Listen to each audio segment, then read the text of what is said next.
नांदेडमध्ये श्री गुरु तेग बहादूर साहेबजी यांच्या 350व्या शहीदी वर्षानिमित्त आयोजित हिंददी चादर कार्यक्रमाच्या अंतिम तयारीची पाहणी माजी मुख्यमंत्री आणि राज्यसभा सदस्य अशोक चव्हाण यांनी आज केली।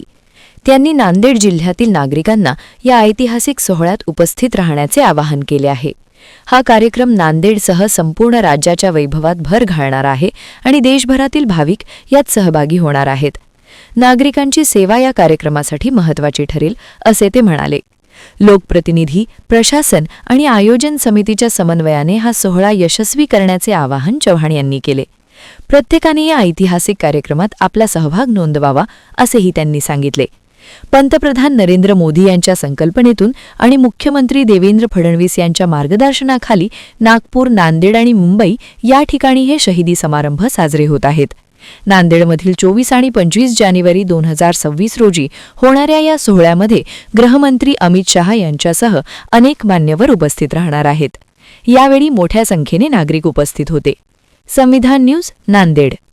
हिंददी चादर या धार्मिक सोहळ्याचा गुरु तेग बहादूरजी यांच्या स्मरणार्थ होणाऱ्या या सोहळ्याला आपण पाहताय की जय्यत तयारी या ठिकाणी झालेली आहे।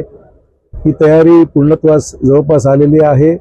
उद्या आणि परवा हा कार्यक्रम मोठ्या प्रमाणात होत आहे आणि माझं निमंत्रण महाराष्ट्रातील नांदेडवासियांसाठी बिलकुल आहे की हा कार्यक्रमाला फक्त काही सेक्शनमध्येच पासेसची आवश्यकता आहे, बाकी ठिकाणी पासेसची आवश्यकता राहणार नाही। सर्वांसाठी हा कार्यक्रम खुला राहणार आहे। तर जास्तीत जास्त लोकांनी या ठिकाणी या सोहळ्यामध्ये सहभागी व्हावं।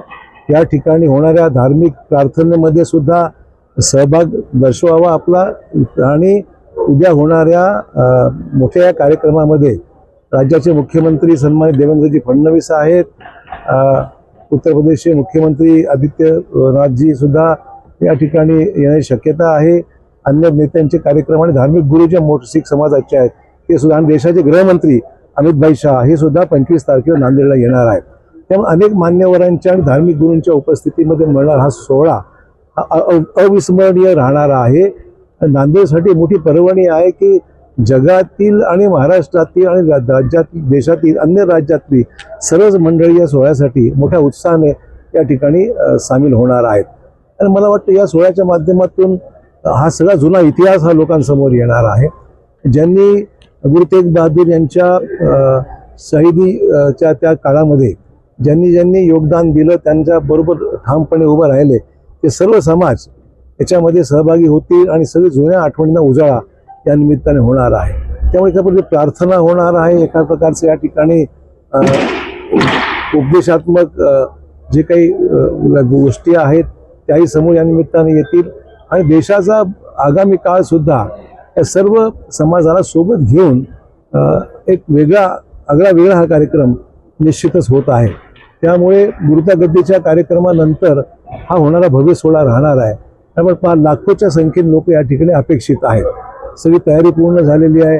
लंगरची व्यवस्था आहे, स्टॉलची व्यवस्था आहे, वाहन उभं करण्याकरता भरपूर जागा आहे आणि हे मोदी ग्राउंड जे आहे आता हे यासाठी सज्ज झालेलं आहे। अशा प्रकारची परिस्थिती आपल्याला पाहायला मिळते आहे।